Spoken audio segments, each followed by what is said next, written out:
Hi there everybody and welcome to Get Indie Gaming. It's June already, which means with the summer and E3 just around the corner, it's that time of the year where we usually see a drop off in the volume of new game releases. While this trend is again in evidence this year, there's still many awesome looking indie titles coming out over the course of the month, and here's our list of the top 5 best looking, most intriguing ones we think might be worth getting hold of. Before we launch into these, here's a few games, our honourable mentions, that were just off the main countdown. Out June 8th in Scheming Through the Zombie Apocalypse, The Beginning, you play as Hank with his canine pal in part 1 of a story-driven series where you use your knowledge and influence of persuasion to make your way through and survive the zombie apocalypse. Roof Rage comes to early access again June 8th and looks to be a promising platforming fighter with 8 playable characters, an online 1v1 offering and up to 8 player local matchups. The action all takes place across 8 iconic looking culturally inspired rooftops. Possible extensions post early access include online ranked matches, more characters, more stages and a story mode. Expected out on the PC and all of the consoles, Epic Loon offers a retro-inspired couch party experience within a quirky, physics-based platformer for up to 4 players. You'll play within a parody of the movies from the 80s and 90s within more than 350 levels across speedrun, hardcore, battle and story modes. Epic Loon launches on June the 28th. Already out in the market by the time this video comes to air, in Vampire you play as Dr. Jonathan Reed, a famous surgeon and blood transfusion specialist who's newly turned into a vampire, having arrived back to his hometown of London following the Great War and during the flu pandemic of the era. While visually and orally top-notch, the clunky combat and lack of a clear view on how the choices you make in the game cascade as you play left us decidedly lukewarm. With over 80 levels and 7 distinctive play areas, Hex 2 is a minimalistic puzzle game where you move from tile to tile as you attempt to clear the board. With between 3 to 5 hours gameplay, Hex 2 hits Steam later this month. The last of the honourable mentions for June, Wreckfest will leave early access after 1,611 days. This physics-based driver smash-up features customisable cars, school buses and even combine harvesters. Wreckfest comes to the PC this June 14th. And with those honourable mentions taken care of, let's jump straight into this month's top 5.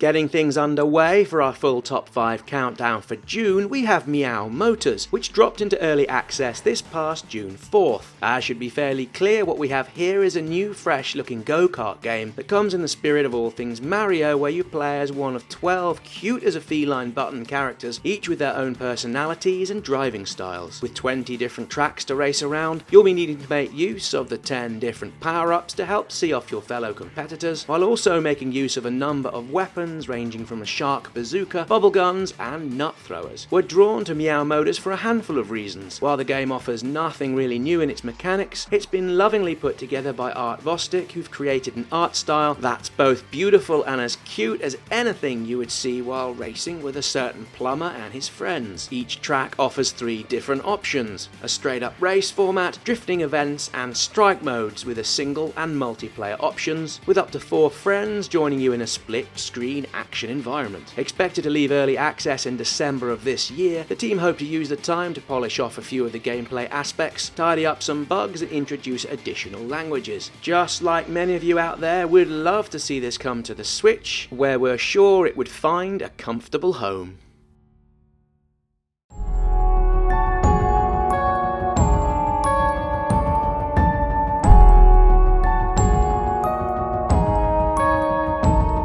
At number 4, and one we've been watching for a little while now, Hamrick looks to be one of the most interesting and ambitious puzzle platformers we've seen in a long time. You become Hamrick, a young scribe trying to make a living in a medieval town full of warriors, sorcerers and dragons. Coming to the PC and PlayStation 4 and the Xbox on June 19th. In this one you must go about solving the puzzles by stepping over words as if they were the floor you'd walk on, and by doing so making some of them come to life to defeat defeat other words, but also at times they can harm your own character. It's a simple and yet wonderfully enjoyable mechanic where you need to activate the right words to defeat the various enemies that challenge you across the numerous levels, with new puzzles and challenges appearing constantly throughout the game. So how does this all work? Well, here's a quick example. If the word fire burns our man, then the word water can help him heal. Do you follow? On the design front, the sepia comic book stylings and at times the super violent cartoon imagery will likely find favour with those who like their caricatures on the brutal side, and all in with a fun and compelling story, this challenging and striking gem of a game is well worth a second glance. While in truth we're pretty much fair weather soccer fans by way of the sport and any video games of it, every once in a while we see a title offering something that little bit different to the PES and FIFA franchises. By different, perhaps with Legendary 11 out now on the PC and coming to the Switch June 8th, we mean something that takes us back to the classic arcade soccer games of our youth, with titles such as Nintendo World Cup and Super Sidekicks. In Legendary 11 you get to choose between 36 national sides and up to 5 different cup competitions to play in. Naturally enough, there's a single player campaign mode, although the couch co-op option is the one we would be very likely to play the most given the fluid and fun stylings of the gameplay. We're big fans of its overall design too, it's inspired by the sport over the period from the 1970s until the late 1990s, with the players having the haircuts, facial hair and super short shorts associated with that timeline. This one superbly jogs the memory of that French-Brazil penalty shootout in Mexico 86, Gaza's antics in Italia 90 and the England team's no-show in the USA 4 years later. Launching at a reasonable $9.99 and £8.99 UK pounds, Legendary 11 comes out at a perfect time just before this year's World Cup, and if you fancy a trip back to when soccer games were at home in the arcade, this is one to wishlist.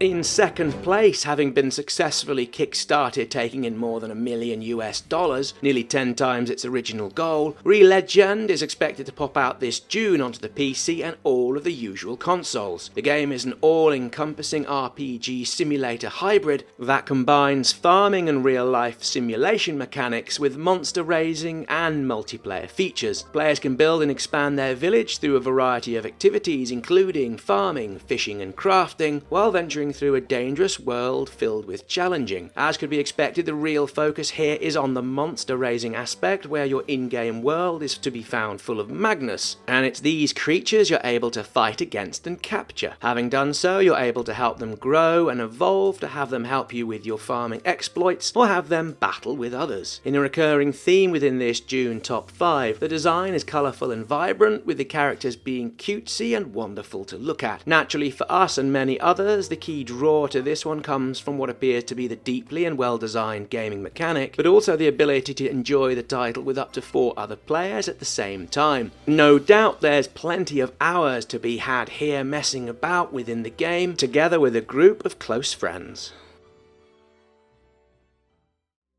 In first place for June, and one that's liable to be a controversial choice, Shape of the World will have already launched onto the PC and PlayStation 4 as this video comes to air. It will also hit the Switch and the Xbox on June the 6th. Starting off as another Kickstarter project back in 2015, and if you liked Proteus, then we're fairly sure you're going to want to check this one out too. Developed by Hollow Tree Games, The Shape of the World is one of those experiences whereby people will ask if it's a game or if it's really a piece of art. For us, well, it's both, and we're rather excited to have something so very different at the very pointy end of this month's countdown. It's a game about discovery, with it being free from any puzzles, challenges or environmental hazards that changes and adapts as you play. Sure, we can hear the odd yawn at the back of the room. Where's the innovation and joy to be had with this, you may well ask, and if that's you, well, we'd urge you to reconsider and to experience the visuals and soundtrack as it responds to your actions. If you're not convinced, there's a demo for you to tuck into right now, so what's the risk? You might just surprise yourself. While for some we might have ended on a somewhat unexpected note, Shape of the World brings us to the end of today's video. As always, many thanks for watching, and if you've seen anything you like or equally aren't too sure about, please let us know down in the comments. As we noted at the start, with E3 only a matter of days away, we're getting ready to cover the best looking games and all the indie related news from the event, and if it's anything like last year, we're in for a real treat. If you haven't done so, please hit the thumbs up button and subscribe to the channel, and we look forward to seeing you here again soon for more videos.